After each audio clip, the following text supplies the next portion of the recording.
Boa noite, senhores alunos, senhoras alunas do terceiro ano do ensino médio noturno e também do terceiro semestre da terceira etapa do eixo. Então, hoje, mais uma aula de biologia, né?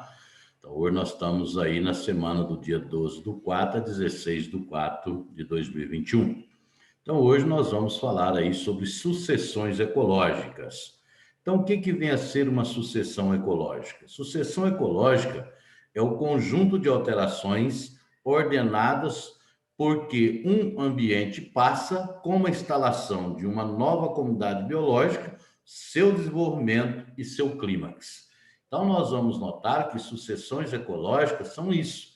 Então, é um conjunto de eventos que vai acontecer desde o início da formação, o desenvolvimento, até essa comunidade chegar a uma comunidade clímax. E nós vamos aí agora esmiuçar isso de forma menor para que vocês possam entender. Então, por exemplo, alguns ambientes totalmente inóspitos para que possa ocorrer a permanência, o desenvolvimento de qualquer ser vivo lá, por exemplo, uma ilha vulcânica, surge um vulcão, forma-se ali uma nova ilha a partir das rochas, né?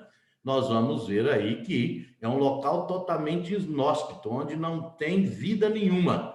E nós vamos notar que os seres vivos é capaz de começar a viver ali, desenvolver, até formar ali um ecossistema viável. Então, esse é um caso de uma sucessão. Nós temos, por exemplo, também, né? Nós temos aí um local onde ocorreu uma queimada que queimou tudo, né? Deixou esse solo sem nenhuma capacidade de suportar a vida. Aí, posteriormente, vem começando a surgir os pequenos seres vivos, vai surgindo até se tornar, então, novamente uma comunidade clímax. Então, nós vamos ver que aí também é possível surgir, então, uma sucessão ecológica. Então, nós vamos notar que isso é o que nós precisamos entender inicialmente do que vem a ser, então, sucessões ecológicas. Para que isso ocorra, nós vamos notar aí que é necessário alguns passos, né? A primeira coisa que se estabelece nesses locais inóspitos, nós vamos notar que são as espécies pioneiras. Então, nós vamos ver que nesses locais, como seja uma ilha vulcânica nova, ou um local que foi totalmente se tornado desfavorável, uma duna de areia. Então, nós vamos verificar que nesses locais, os primeiros seres que aparecem lá são as espécies pioneiras. Quais são essas espécies pioneiras? São líquens, né, que são associações entre fungos e algas, são musgos, que são pequenininhas plantas, chamadas briófitas, e também depois vão começando a surgir as samambaias, que são pteridófitas, pequenos arbustos e assim por diante. Então, a primeira coisa que surge nesse local são essas espécies pioneiras.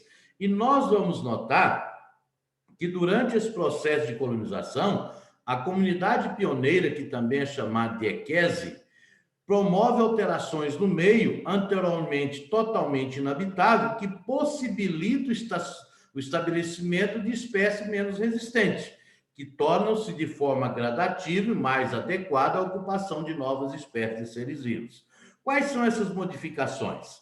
Nós vamos notar que pode ocorrer fragmentação de rochas, né? Esses líquens têm a capacidade de liberar um ácido que vai transformando a rocha em solo. Nós vamos notar que depois que esses líquens morrem, a decomposição deles vai transformando também aí em solo.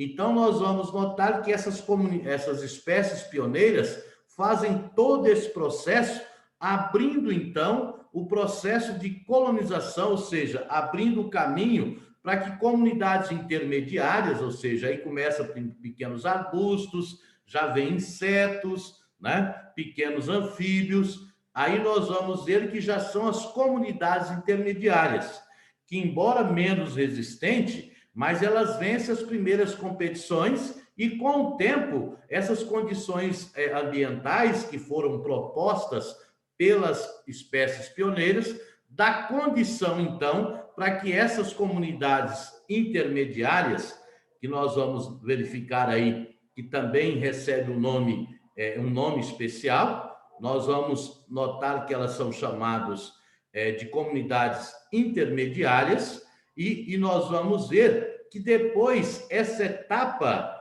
de intermediária entre a comunidade pioneira e ao clímax, essas comunidades intermediárias são chamadas de série. Então, nós vamos ver que antes de atingir o clímax, o que é o clímax? É uma comunidade totalmente já montada, é o que nós vamos notar aí. Então, o processo de sucessão ecológica apresenta uma gradativa elevação na biodiversidade, biomassa, número de indivíduos, nichos ecológicos, cadeias e teias, até chegar o momento que esses processos estão relacionados com a estabilidade de uma comunidade clímax. O que quer dizer isso? Até chegar onde tudo que se produz lá vai ser consumido, mas tudo que é necessário para o consumo vai ser produzido. Isso é uma comunidade clímax. Floresta amazônica, cerrado, né? Então nós vamos ver que tem ali todos os seres autóctonos, seres heterótopos, se interrelacionando, fazendo com que essa comunidade, então, funcione no total. E aí, então, nós temos o substrato aberto, onde é aquele lugar ali totalmente inóspito, desfavorável. Surgem, então, os organismos pioneiros, as espécies pioneiras, que vai fazendo as alterações nas condições desse ambiente. Aí começa a surgir novos organismos, né, que é aí, então, a comunidade intermediária ou comunidade séria ou cereais. E, finalmente, nós vamos ver que ocorre uma comunidade onde tudo está interrelacionado e tudo está tranquilo dentro dessa comunidade. Ou seja, mesmo que algumas espécies se extinguem, mas nós vamos ver que ela está num patamar tão elevado que ela não vai sofrer alterações. Então, nós temos aí que é a comunidade clímax. Depois, nós temos aí dois tipos de sucessões. Nós temos as sucessões primárias e as sucessões secundárias. O que são sucessões primárias? Ocorre em ambiente que antes não apresentava comunidade biológica instalados por causa das condições desfavoráveis ao estabelecimento da vida. É um local onde nunca teve vida. Não é como eu disse para vocês, rochas, dunas, ilhas vulcânicas recém-formadas. Então, naquele local que nunca houve uma vida antes, nós vamos ver que a partir dali as espécies pioneiras vai funcionando até se tornar a comunidade clímax, é chamado de sucessão ecológica primária. E depois nós temos a sucessão ecológica secundária. O que quer dizer? Ocorre um ambiente que sofreu um distúrbio leve, mas que foi anteriormente ocupado por uma comunidade biológica. Esse ambiente oferece condições mais favoráveis à ocupação de novas comunidades, com a presença de solo já, o que torna a colonização das espécies mais rápidas. É aquilo que eu disse, por exemplo, um local onde houve uma queimada, um fogo bastante forte, e tinha muito substrato, e ali praticamente queimou tudo. Nós vamos ver onde ocorre um desmatamento, né? Onde ocorre com locais de lavoura e vai se tornando desertificada. Então, ali já teve seres vivos, mas esse ambiente, devido a um distúrbio leve, ele se tornou inóspito. Aí as comunidades pioneiras vão vir, depois as cereais ou intermediárias, até formar novamente uma comunidade clímax. Então, essa sucessão ecológica secundária. Então, hoje a explicação nossa é essa, né? Quero pedir, vocês sabem que tem alguns alunos que ficaram com nota abaixo de 6 ou sem nota, terão a chance de uma recuperação a semana que vem, né? Então, vocês têm que estar preparados, vai ser passado aí para vocês quem está de recuperação, vai ter, então, que fazer uma prova valendo 10 e um trabalho valendo 10 no Google Forms, terá que encaminhar para nós, né? Terminou, envia para nós corrigirmos e ver se recuperamos essa nota. Peço a todos que ficaram com nota abaixo de 6 ou sem nota, que façam a recuperação para que nós possamos organizar as notas de vocês. Vamos agora, então, à correção das atividades da semana passada. Então, a semana passada nós falamos aí de relações ecológicas. Primeira Questão: cupins são excepcionais devoradores de madeira e tornam-se pragas em meio urbano, ameaçando obras sacras, prédios históricos, etc.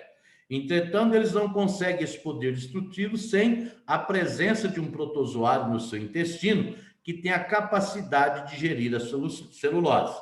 Nós vamos ver que os cupins não têm essa capacidade. Como eles alimentam de madeira e a maior parte da madeira é celulose, então esses protozoários fazem a digestão da celulose, alimentando o cupim, em contrapartida, o cupim dá alimento para ele. Então, nós temos aí uma relação interespecífica harmônica, onde ambos saem beneficiados. Então, é um caso de mutualismo, letra A. Depois, nós temos aí a questão 2, né? Rêmora, um peixe que estabelece uma relação bastante íntima com o tubarão, fixando em seu corpo alimento dos restos de alimento que não foram digeridos pelo temido peixe. Essa relação é chamada de... Então, aí nós temos uma relação interespecífica harmônica também. Porém, apenas um dos indivíduos é beneficiado, que é o peixe rêmora. Então, como que ele alimenta de restos deixados? Como que chama essa relação ecológica? Comensalismo, letra E. E a última aí, nós temos uma coruja caça durante a noite e captura morcego para alimentá-lo, né? Ambos são capturados por uma rede armada por pesquisadores. Após a análise cuidadosa da coruja e do morcego, pesquisador encontra sobre as penas da coruja ácaros e piolho e sobre os pelos do morcego moscas hematófagas. A interação intraespecífica entre o coruja e o morcego, se a coruja pega para comer, tem que matar ele, então é predatismo, né? Ou predação. A relação entre os ácaros e os piolhos nas moscas hematófagas, então elas concorrem pelo alimento, competição. E elas, em relação ao morcego e em relação à coruja, é um caso de parasitismo, letra D. Então aí terminou a nossa aula, tenham todos uma boa noite e fiquem com Deus.